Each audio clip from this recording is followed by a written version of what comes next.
Ustad, bakit ganun yung tatay mo, yung kapatid mo, yung lolo mo, o yung nanay mo? Bakit ganun? O yung pusa mo? Ano kung ibig ko sabihin? Hinahangaan pa naman kita na i-follow, ganyan, nakukuha ko ng mga aral sa'yo. Tapos makikita ko na lang, may kapatid ka palang ganito, o ganyan, o walang hijab, whatever. So, ito yung mindset ng mga judgmental na tao na hindi nakakaunawa na ang kanilang isip, akala nila kapag nakita niya ng isang mangangaral, isang sheikh o isang ustad o whatever, or isang Muslim practicing, na buong angkan na niya ay kaparehas niya. Kaparehas niya na araw-araw nagsasara, babasa ng Quran, walang bisyo, whatever. Tanong ko, ang kamay mo ba parehas? Parehas ba ang fingers ng kamay mo? I mean, hindi kamay, yung fingers. Hindi, di ba? May magkaparehas ba dyan sa mga yan? Tao pa kaya? Di ba? Ito yung hindi naintindihan na akala nila, porket practicing Muslim, ustad, sheikh, scholar, ay sila yung gumagabay sa mga tao na maging Muslim. Or I mean, sila yung gumagabay na gawin Muslim ang isang tao. Kailan pa yun napunta sa kamay namin? Kaya nga ako kahit nag-work sa Islamic Center, tinatry kong ayusin yung words ko eh. Iniiwasan ko sabihin na, ako nagpa-Muslim dyan. O yan, nag-Muslim yan, ako nagpa-Muslim dyan. Ay, ako nagpa-shahada dyan. O yan, 100 nag-Muslim, ako nagpa-Muslim dyan. Iniiwasan ko yung ganitong salita. Kasi hindi ako gumawa yun. Hindi tayo. Dumaan lang sa atin. Pwede ko sabihin na, inaayos ko na lang yung Tagalog ko na sabihin na, ay, tinulungan ko yan na mag-shahada. O, dumaan yan sa Islamic Center na, ginaid ko na lang na paano mag-shahada. I mean, tinuruan ko na lang. Pati guide salita, iniiwasan ko kasi hindi din talaga ako nag-guide doon. Ang gumagabay lamang ang Allah. Tingnan mo, mismo unang tao sa mundo, pumatay sa kapatid niya. Sino? Anak ni Adam. Unang tao sa mundo, nagkaroon na agad ng inggitan. Kita mo? Sasabihin ko ba na kay Adam na hindi na ako hanga sa kanya? Bilang isang propeta siya ng Allah, unang tao sa mundo. Kasi yung anak niya, hindi niya magabayan yung ugali. Na pinatay yung kapatid niya, nagkaroon ng inggit, traidor. Unang taong bumatay. Si Propeta Noah ba, nagabayan niya anak niya? Imagine mo si Propeta Noah. 950 years nagdawa. Gabi at umaga, nagdawa. Nangaral ng Islam sa lahat ng tao, pati sa pamilya niya. Sa bandang huli, nasaan ang anak niya? Inadvisean niya, anak, sumama ka na. Nagmagaling yung anak niya, hindi akit ako sa bundok tayo para maligtas. Hindi ako abuti ng baha. Nakinig pa ang pamilya niya. Si Propeta Abraham, Khalilullah, kaibigan ng Allah. Anong kamay kita? Kaibigan ng Allah, isang propeta, pero ang tatay niya, hindi ginabayan. Ang tatay niya, isang ligaw na ayaw. Alam natin sa Quran, halos ilang beses niya in-advise yung tatay niya sa magandang pamamaraan. Sa bandang huli, anong sabi ng tatay niya? Ibrahim, kung hindi ka titigil, umalis, babatuhin kita, umalis ka na. Tatay niya hindi niya magabayan. So sasabihin mo, si Propeta Abraham, walang kwenta. Ang hinang nila lang, hindi niya magabayan yung tatay niya sa Islam. Kaibigan pa naman siya ng Allah. Si Propeta Moses, sa lahat ng children of Israel, nagabayan niya. Si Propeta Jacob, si Jacob, anak niya na 12. Ilan ang religyoso? Si Yusuf? Si Joseph, kapatid niya lahat, children of Israel, may mga ugali. Tinidro nga siya, tinapon nga siya sa balon, di ba? I mean, tinago nila sa tatay nila. Hiniwalay nila sa tatay nila. So, yung ba, sasabihin natin, Yusuf, gwapo ka lang, pero wala kang kayang gumabay. Wala talaga.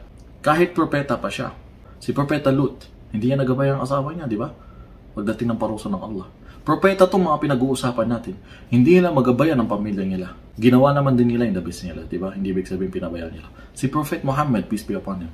Propeta natin, huling propetang sinusunod mo, sallallahu alaihi wasallam. Mismo nag-alaga sa kanya, pinamatay yung tatay niya at nanay niya. Edad ng 6 years old pa lang siya. Ang nagpalaki sa kanya, nagbantay sa kanya, nag-alaga sa kanya, ang nagbigay ng pagmamahal sa kanya. Sino? Tito niya, si Abu Talib. Ano nangyari? Sa huling hininga niya, inaasahan ng propeta na kahit makapagsyahada lamang, sumaksi na siya ay propeta. Pinakamamahal niyang uncle din na nagpalaki sa kanya, nag-alaga sa kanya. Nagabayan ba ng propeta? Nagabayan? Hindi, namatay na hindi Muslim. Kasi ang gabay ay wala sa kamay natin kung hindi na sa Allah. Kaya nga bumaba yung verse na sabi ng Allah, Innaka la tahdi man ahbabta walakin Allah yahdi man yasha. O Prophet Muhammad, Hindi mo kayang gabayan sino man nais mo, bagkus ang Allah gumagabay sa sino man ninais niya. Katotohanan ng Allah gumagabay sa sino man ninais niya. Yung tama yung Tagalog ko, yun yung malapit na kaulugan.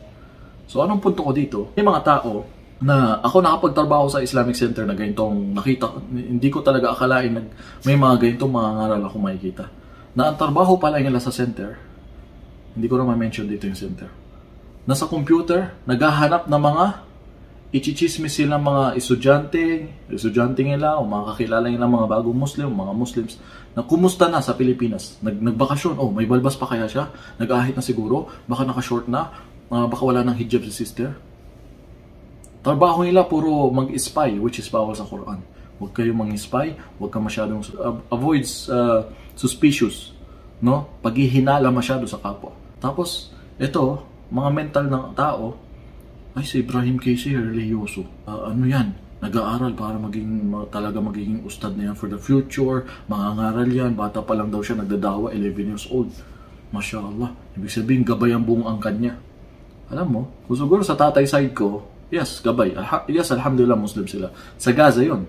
Kung sa tatay side ko, pagmamalaki ko, Muslim lahat. Alhamdulillah. Lahat sila. Wala ka makikita sa kanila ng mga babaeng nagti-TikTok, nagpapakita ng mga aura sa social media o mukha. Pero sa mother side ko, syempre, ibang usapan. Nasa Pilipinas yun eh. Dati siyang non-Muslim na nag-revert. Bakit mo sisilipin yun? Bakit mo gagawin yun dahilan? Yes, alam ko sa Islam, inuuna muna ang pamilya. Dahil sabi ng Allah, Ya ayyuhalladhina amanu qu anfusakum wa ahlikum nara. O kayo mga mananampalataya, itas yung iyong sarili at ang mga iyong pamilya. Pero hindi ibig sabihin wala tayong ginawa. At hindi tayong gumagabay. Propeta mismo hindi na magabayan ang mahal niya sa buhay. Anak, asawa, uncle, kapatid, lahat hindi nila magabayan. Tao pa kaya nakagaya natin. Tapos minsan may mga tao pa na akala mo sila yung gumabay sa sarili nila. Sasabihin pa yun na, ay, walang nagdawa sa akin, nag-Muslim ako. Walang nagbigay pamphlets or dumating na picture, dinawaan ako or ginabayan ako. Ano ibig mo sabihin? Ikaw gumabay sa sarili mo? Anong ibig mo sabihin? Hindi mo ba alam yung dalawang klaseng gabay? Yung gabay na irsyad, dumaan sa isang tao, dinaan ng Allah yung gabay sa'yo sa pamamagitan may nag-preach sa'yo, may bumisita, may nagdawa sa'yo. At yung isang gabay na tawfik, na direkta galing sa Allah. Ibig sabihin, hindi ka pa rin naggabay sa sarili mo. Kahit sabi mo mag-isa ka lang, nasa kwarto, bigla mong naisipan mag-Muslim, hindi galing yun sa'yo. Hindi ikaw nakaisip yun. Ang Allah nagbigay sa'yo yun. Hindi ikaw nakaisip na mag-Muslim ka. Ang Allah nagbigay sa'yo para mag-Muslim ka. Dahil mismo sa sala, kahit adhan, anong naririnig mo pagdating na adhan? Di ba ulit-ulitin mo yun pag sinabing Allahu Akbar, Asyhadu an la ilaha illallah, Asyhadu Muhammad Rasulullah. Pagdating sa hayya wa salah hayya al-falah, bakit iba yung sinasabi mo? Bakit iba yung panalangin? O yung i-recite mo? La hawla wala quwwata illa billah. Ano ibig sabihin? Bakit pagdating sa hayya wa salah hayya al-falah, la hawla wala quwwata illa billah? I-remind mo sa sarili mo ang anong sinasabi mo. Walang pangyarihan, walang kakayahan maliban lang sa kuwa, power ng Allah. Permission ng Allah. Dahil mismo, pati pagpunta mo sa masjid, pati pagsasala mo, wala kang kakayahan, hindi mo maihakbang yung paa mo na hindi pinahintulot ng Allah. Patunay na walang pangangailangan ng Allah. Bakit?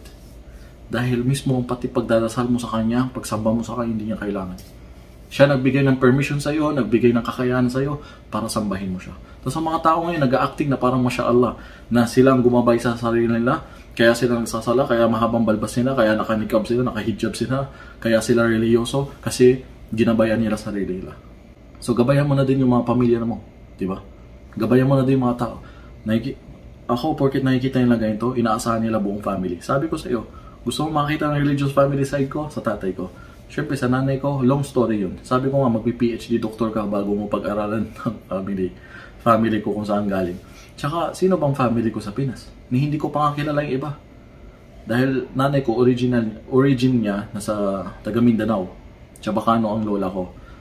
Castilla. Half sa family, may mga Muslims, may mga ibang tribo pa nga, Maguindanon. Pero kalahati ng family, mga hindi Muslim. So may mga Muslim, may mga hindi. Tapos ang lola ko, nag-alaga talaga sa kanya, lola niya na Muslim, nakahijab pa nga daw. Katabi pa nga yun na masjid daw yung bata siya. Pero which is, tawag dito, mga Muslims noon, karamihan na sa Mindanao ay nagpa-practice ng black magic, kaya yung lola niya ganun. So lumaki siya sa Maynila, nagdalaga doon, kung saan nawala na yung pagiging Muslim niya. Ang akala lang niya may dugo siyang Muslim. Kaya minsan gusto namin paalala, Lola, wala pong dugong Muslim. Hindi ibig sabihin na lalahi yan. Hindi pwede maging half Muslim. Half Christian, half Muslim, wala pong ganun. Hindi ibig sabihin, Friday magdadasal ka kay Allah, sa Sunday kay Jesus, wala pong ganun. Hindi po nagiging half ang religion. Half yung lahi, pwede pa. Sabihin mo, Mindanao ka, Moro, half kayo to. So what I mean, nalaman ng tatay ko yun, kaya pinakasalan din niya nanay ko para bumalik kung saan nanggaling, na pamilya niya ay mga Muslims. Kaya kahit na, alhamdulillah, sa totoo lang, pinapasalamat ko din sa Allah na ginabayan niya ako. Sa lahat na nangyari na, yes, lumaki sa Gaza, whatever, pagdating sa Pilipinas, halos 2 Jews mahigit. May Mars ko sa Quran yung bata ko, full luwin sa Arabic. Pero what I mean, yung nawala na yung tatay ko 2006 at nauna siya at mahabang story. So lumaki kami sa lola ko kung saan halos nawala ang Islam doon sa akin. Pero alhamdulillah, kaya hinihingi ko din sa Allah palagi na pinasama ko sa panalangin ko, Ya Allah, gabayan mo yung mga kapatid ko, mga kamag-anak ko din na yan sa Pinas. Kung paano mo ako ginabayan, ako lang yung pinili mo sa kanila. Piliin mo din sila. Gabayan mo din sila paano mo ginabayan. Na dati akong, yes, nagpo-practice, religyoso. Pero dahil sa bully sa school, yung ako yung ibang estudyante, mga ganyan. Tapos yun, wala akong pamilya o pinsan, so kaya ako nag-join ng grupo ng mga gang or gangster, hip-hop, ganun. Na kung saan, hindi na, masasabing halos maligaw, pero alhamdulillah, doon pa rin yung Islam. Dahil bata pa lang, mahilig na magdawa. 15 years old pa lang, nag-start na ako. So, ayun. Tawag dito, huwag mong titignan sa mga kapatid. Na kunwari, sino bang favorite nyo na mga ngaral? Ikumpara natin para maintindihan nyo. May mga favorite kayong mga ngaral na sample natin, pinakamarami sa inyo, Mufti Menk siguro. Kung nakikita mo si Mufti Menk, religyoso, nagdadawa, lahat ng sa kanya. Tapos bigla kang may makitang kapatid niya, model pala. Hindi hijab. May kapatid siya na lasinggero. Sasabihin mo ba, hindi na ako hanga sa'yo, ganito, hindi na ako anong klaseng hindi niya magabay ang pamilya niya. Anong klase yun? Siya ba gumagabay sa kapatid niya o nanay niya, tatay niya? Ang mas maintindihan ko pa pag anak Marami akong kilala, may mga ngaral na anak mismo, babae, nagbo-boyfriend, nikabi. Anak mismo na lalaki, ligaw na hindi religyoso. Minsan ganun religyoso yung magulang, anak hindi. Religyoso yung anak, magulang hindi. So anong punto ko dito? Ay kung kapatid, mas maintindihan ko pa na wala ka talagang control kasi kapatid ka lang Hindi yan nakikinig sa'yo, lumaki na kayo, may kanya-kanyang buhay. Pero kung anak, posible. Anak mo yan, dugo mo yan, galing yan sa'yo. Imposible may agot kayo na pinabayaan mo na hindi siya makinig sa'yo. Diba? Pero syempre, ang gabay pa rin talaga sa Allah. Pero kaya habang bata pa, lumaki na may Islam mula sa pagtuturo mo. Kung mismo ang mga propeta, hindi lang magabayan ng pamilya nila, ako pa kaya, tao pa kaya, ikaw pa kaya. Hindi gabayan mo nanay mo, gabayan mo kapatid mo. Diba? So kung may nakita kang sheikh, so, sample, may kilala akong sheikh na nasabi sa akin, religyoso, matawa, sheikh, Arabo, kapatid, babae, nagmumodel. Diba? Pero syempre, kung matured ka, hindi ka isip bata, hindi ka isip ewan, umarites, alam mo, maaawa ka na lang na sana maging katulad ni Sheikh itong kapatid niya, nagabay din sa Islam. Naway, Ya Allah, gabayan mo din na maging katulad ng kapatid niya, mutawa, itong kapatid niya na nagmo-model. So ganun, huwag tayo masyadong judgmental social media. Alam ko maraming related sa Real Talk na ito. Kilala niyo naman si Ibrahim Casey, palagi tayong Real Talk.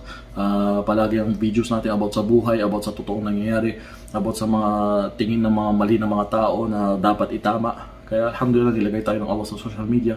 Dahil ito yung mga gusto kong itama noon panahon pa. Yung pagiging ganito. Ako, medyo naging ganyan din ako yung may nakilala akong mga ngaral. Aktibo siya, bago siya Muslim, matanda na. Sobrang active, barangay to barangay, ganyan. Nagdadawa kahit saan. Pero pag bisita ko sa bahay niya, may aso siya sa loob ng bahay. Alam natin yung aso, bawal sa loob ng bahay. Pero, tapos mga anak niya, mga lalaki, naka-short, nakakita aura, hindi mga Muslims.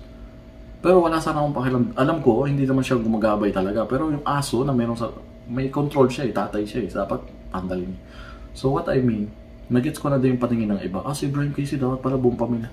So napakaliit lang ang pamilya ko sa Pilipinas. Sino ba naman tatay, nanay, lola, isang tita nasa US na, at yung kapatid niyang special child na sinong pamilya. Tapos yun ang gagawin basihan ng mga tao. So bakit yung video na idol, may video ako patungkol dyan na about sa pagtawag na idol. Tapos sasabihin mo, hanga pa naman ako sa'yo, nanonood ako sa'yo. Who cares? Diba? Ginagawa ko to para sa Allah. Wag mo akong gawing sample. Makinig ka, sumunod ka sa Quran, Sunnah, Hadith, at mga sahaba, propeta at ang sahaba at ang mga tabi'in, ang mga salaf, ang mga scholar, wag sa akin, wag kay ustad, wag kay sheikh. Doon ka pumunta sa mga salaf, sa makinig ka sa, doon ka mag-follow, wag ka mag-follow dahil kay ustad, hanga pa naman ako dito. Balang araw, pag hindi na ginabayan ng Allah yung ustad na yan, ano, sasabihin mo, hindi na ako hanga dyan, ito. Ang mga sahaba ba sa panahon ni Propeta Muhammad, nagsabi sila na, hindi na ako hanga sa'yo, hindi mo na ako susunod sa'yo.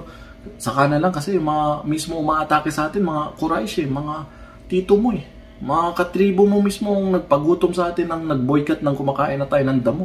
Meron ka bang nakitang sahaba na gano'n? Saka na lang ako sumunod sa'yo kapag nagabayan mo na yung mga pamilya mo. Sila ang unang umaatake sa atin. Saka makita ng gano'n. Sa panahon lang natin ngayon.